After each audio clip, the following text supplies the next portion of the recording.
CCTV가 그래서 있는데 위주로 걸어 다니셔야 됩니다. CCTV가 없는 사각지대로 갔다가는 그냥 범죄자로 하루아침에 깜빵 가는 수가 있으니까 조심하십시오. 거기가 더 뭐 운치 있다고 생각해서 낭만 찾아서 그런 데 가지 마시고요. 막 괜히 뭐 여인숙 있잖아요. 가가지고 뭐 이렇게 그런 데 가지 마시고, 여인숙을 비하하는 건 아닙니다. 그거는 없는 모텔에 가는 순간 동탄 사건처럼 그냥 여자 말만 믿고 범죄자로 하루아침에 깜빵 가는 수가 있어. 여러분, 요즘 동탄 사건을 비롯해서 성범죄 사건이 굉장히 많은데 성범죄 조사 받으러 갔을 때 무조건 나오는 질문이 5개 정도가 있습니다. 이것만 아시면 여러분들 조사 잘 받으실 수 있으니까 영상 끝까지 잘 봐주십시오. 저희가 이 영상을 찍는 이유는 여러분이 진짜 범죄를 저질렀는데 범죄를 피하라는 게 아니라, 동탄 사건처럼 녹취가 완벽하게 있으면 모르겠지만 그런 게 아니라면 우연하게 잘못한 것도 없이 경찰에 갔다가 잘못되는 경우를 방지하기 위해서 하는 영상이니까 그런 점 참고해 주시기 바랍니다. 그리고 계속 말씀드리는데 경찰이 우리 편이 아니란 말이에요. 경찰이 물어보는 거에 그냥 순진하게 다 대판해버리면 나한테 다 불리한 증거만 한뜩 쌓여가지고 나중에 재판에 넘겨줄 수가 있으니까 그런 거를 방지하자라는 측면에서 이 영상을 말씀을 드립니다. 성범죄에도 유형이 여러 개가 있는 걸로 알고 있는데 어떤 게 있는 거예요? 유형 같은 경우는 되게 여러 유형이 있죠. 뭐 강제추행, 강간, 그리고 뭐 준강간, 공중밀집, 추행, 정말 여러 죄가 있습니다. 그렇죠. 실제로 간음행위까지 나갔냐 아니면 추행 정도냐에 따라서 죄명이 달라지기도 하고, 피해자가 나이가 어떻게냐, 미성년자냐, 13세부터 뭐 16세까지냐, 그 다음에 뭐 성폭력 범죄의 특별법이 적용이 되기도 하고, 적용 법조가 조금씩 다릅니다. 강제추행하고 준강제추행은 무슨 차이인 거예요? 강제추행은요, 본인이 이제 의식적으로 있는 상태에서 폭행이나 또는 협박을 이용해서 추행을 하는 게 강제추행이고요. 준강제추행은 이거는 준해서 본다는 거잖아요. 뭐냐면 상대방 의식을 약간 대부분 술에 취해 있거나 아니면 약에 취해 있거나 뭔가 항거가 불능한 상태를 이용해서, 그런 경우에 이제 준강제추행이라고 하죠. 그냥 쉽게 말해서 남녀가 맨정신에 처음 만났는데 막 성관계거나 뭐 스킨십에 나아가진 잘 않잖아요. 술 먹다가 보통 이 사단이 벌어지는데, 술 먹고 벌어지면 준강제추행, 준강간 이렇게 보시면 쉽습니다. 그럼 일반적으로 남녀가 술 먹고 성관계했다가 고소당하면 대부분 준이 붙겠네요. 그렇죠. 준강간이나 준강제추행이겠죠. 그 준강간에는 한 거고 강제추행을 하려고 했던 건가요? 아니죠. 강간은 쉽게 말해서 성관계가 다 나가는 거를 전제로 한 거고요. 강제추행은 그냥 이렇게 만진 거, 어디 뭐 엉덩이를 만지거나 뭐 그냥 신체 팔만 만져도 강제추행 됩니다. 남자 이렇게 여성을. 만지고 이렇게 하지 마세요. 죄송합니다. 예를 든 겁니다. 고소하지 마세요. 가장 첫 번째 나오는 질문, 무조건 나오는 질문이죠. 주량이 어떻게 됩니까? 무조건 물어보죠. 주량을 왜 물어보죠? 왜 그러냐면 특히 준강간 같은 경우는 이제 방금 말씀드렸던 것처럼 상대방의 의식이 불가능한 걸 이용을 하는 거잖아요. 어느 정도 술을 마신 상태였는지 그걸 알기 위해서 이제 주량을 거의 필수적으로 물어봐요. 예를 들어서 주량이 만약에 내가 소주 한 병 먹는 사람인데 그때 당시 뭐 3병을 마셨다. 그러면 보통 주량보다 2~3배 초과하면 알잖아요. 약간 이 사람이 좀 취했고 이 사람이 말을 하는 거는 생각보다 신빙성이 좀 떨어질 가능성이 있겠다. 뭔가 낯설 가능성도 있겠다 생각해서 그렇게 물어보는 경우가 많습니다. 술에 얼마나 취해 있는지를 가늠하는, 정황을 판단하는 증거로 삼기 위해서 물어보는 거고, 사실 근데 주량이 몇 병이다라는 거를 변호사님도 그렇고 저도 그렇고 내가 대충 몇 병 정도 마시는 줄 알지 어디서 공식적인 기관에 측정하는 건 없잖아요. 그렇기 때문에 대략적으로 말씀을 하시면 된다, 그렇게 말씀드립니다. 두 번째로 많이 물어보는 질문은 이제 피해자와의 관계, 피해자와 스킨십 정도에 대해서 물어봅니다. 예를 들어서 피해자랑 원래부터 알고 있던 사이였는지 아니면 그때 처음 만난 사이였는지 그 부분에 대해서 무조건 물어봅니다. 그리고 누가 먼저 술자리를 갖자고 했는지 뭐 이런 것도 물어보시죠. 근데 이렇게 보면 누가 봐도 연인 관계였다고 보일 수도 있잖아요. 처벌을 받을 수도 그렇죠. 부부끼리도 강간죄가 될 수 있어요. 그리고 예를 들면 그런 경우도 있어요. CCTV에 서로 뭐 손을 잡고 들어오거나 팔짱을 끼고 들어오는 장면이 찍혀 있으면 그게 강제적으로 뭐 스킨십에 나가지 않았을 개연성이 높은 거는 맞잖아요. 근데 만약에 여자가 그래도 나는 팔짱을 끼고 들어온 거는 맞지만 내가 언제 만지는 것까지 허락을 해주냐, 언제 내가 성관계까지 허락을 해줬냐 라고 얘기를 해버리면 그거를 또 남자가 CCTV라든지 다른 녹음 파일로 깨트려야 되는 그런 문제가 발생합니다. 그래서 그게 만약에 CCTV나 녹음이랑 확실한 게 있으면 모르겠지만 그게 아니라면 이분이랑 그래도 이 사람이랑 어떤 관계였는지 아주 사소한 거라고 하더라도 예전부터 연락을 해왔고 뭐 오빠 뭐해? 그런 여러 가지 문자들이 있으면 무조건 적극적으로 개진을 하는 게 맞습니다. 그래서 피해자 진술의 신빙성을 깨뜨리기 위한 경황으로서 평소에도 연락을 주고받았다든지 주말에 데이트를 했다라든지 그래서 호감이 있었던 사이라는 걸 증명을 해내야 강제추행이나 중간강제추행이 아니다라는 거를 입증할 수 있는 겁니다. 그리고 세 번째 무조건 나오는 질문, 사건 당일에 어떻게 만나게 됐는지, 누가 만나자고 했는지 그거를 100% 물어봅니다. 여자가 먼저 만나자고 했으면 되는 거죠. 그럼요. 사실대로 대답을 해야죠. 여자가 먼저 만나자고 했는지 남자가 먼저 만나자고 했는지 아니면 약속을 같이 잡아서 만난 건지. 저랑 강호수 변호사님 둘 다 이제 스포츠 쪽 축구 선수나 야구 선수분들 일을 건들 많이 하잖아요. 그때 보면 이제 그런 것들을 많이 중요시 여기시더라고요. 누가 인스타 DM을 먼저 보냈는지. 예를 들어서 여성분이 보자고 했는지 그것도 상당히 중요한 것로 보시더라고요. 그거를 물어보는 이유가 또 뭐가 있냐면 예를 들면 직장 동료 관계였다고 칩시다. 그러면 먼저 보자고 하는 사람이 만약에 직장 상사예요. 그러면 이제 직장에 더 낮은 직원은 그거를 거부하기가 솔직히 좀 어려울 수도 있잖아요. 그게 남자건 여자건. 그래서 우월적인 지위를 이용해서 혹시 이 만남을 가진 것은 아닌지에 대한 정황 증거로 삼기 위해서 질문을 물어보는 거지 그냥 누가 만나자고 했어요. 그게 궁금해서 물어보는 건 절대 아닙니다. 또 하나 중요한 게 회식을 했는데 공식 회식은 끝나고 이제 남녀가 특히 눈이 맞으시잖아요. 성인 남녀인데. 그래서 둘이 같이 2차 장소로 가거나 아니면 뭐 호텔에 가거나 이런 경우에 문제가 되는 경우들이 생기거든요. 그래서 호텔이라든지 식당을 누가 먼저 가자고 했는지가 굉장히 이게 강제성이 있었는지 없었는지를 판단하는 중요한 증거 자료가 됩니다. 근데 만약에 여자가 먼저 가자고 할 수도 있잖아요. 꽃뱀일 수도 있고.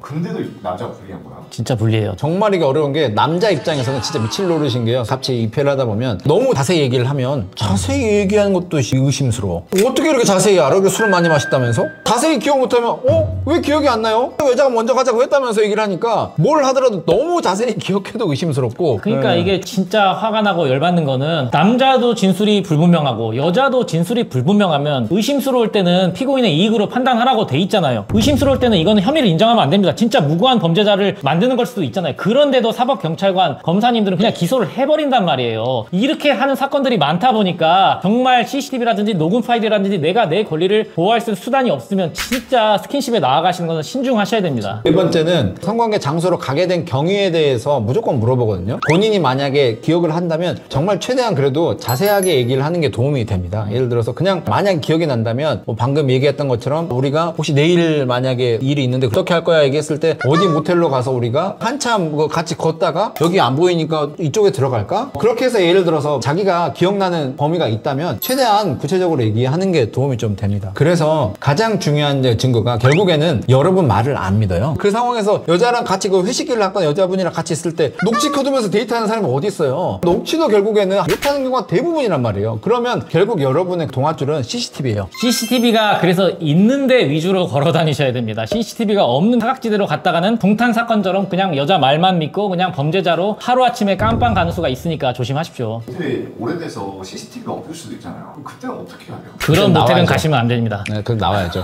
거기가 더 뭐 운치 있다고 생각해서 낭만 찾아서 그런 데 가지 마시고요. 막 괜히 뭐 여인숙 있잖아요. 가가지고 뭐 이렇게 그런 데 가지 마시고 여인숙을 비하하는 건 아닙니다. 예를 들어서 CCTV가 없는 그런 가지 마시고요. 이왕 가실 거면 어쩔 수밖에 없이 두 분 합의해서 가야 된다면 그래도 CCTV가 있는 모텔에 가십시오. 그거는 없는 모텔에 가는 순간 여러분은 내가 전과자가 되겠다라는 서약서를 쓰고 가시는 거랑 똑같다라고 생각하시는 게 맞습니다. 다섯 번째로 무고하다고 얘기를 하면 늘 물어보는 질문이에요. 아니 그러면 이 여성분이 왜 본인을 강간했다고 혹은 강제추행을 성범죄자로 고소했다고 생각하시나요? 그걸 무조건 물어보잖아요. 100% 물어봅니다. 그러면 피자들은 뭐라고 답변해요? 피의자들은 보통 어떻게 답변을 하냐면요. 무고할 동기가 사실 아예 없는 경우도 있지만 있는 경우가 생각보다 많습니다. 어떤 경우가 있냐면 피해자가 남자친구가 있었어요. 근데 남자친구가 있었는데 술자리를 갔단 말이에요. 그러면은 그 남자친구한테 이 술자리에서 뭐 모텔까지 갔던 게 들킬 수도 있잖아요. 그러면 내가 이제 오히려 성범죄를 당했다라고 고소를 하는 거고 또 두 번째 만약에 유부남과 이런 관계가 있었다고 칩시다. 직장 동료 간에 유부남인데 이런 관계가 있는 경우도 생각보다 많아요. 그러면 내가 직장에서 유부남과 뭔가 스킨십을 가졌다라는 게 소문이 날까봐 갑자기 다음날 일어나서 생각하실 때는 이게 너무 끔찍한 거예요. 그래서 내가 합의하에서 술 취한 상태에서 갔음에도 불구하고 당했다라고 신고를 하는 경우들이 실제로 많고요. 이래서 무죄가 난 판결이 있습니다. 세 번째로는 가장 많은 케이스죠. 이게 잠수 이별을 하거나 그래서 여러분 잠수 이별 절대로 안 돼요. 잠수 이별을 한 경우에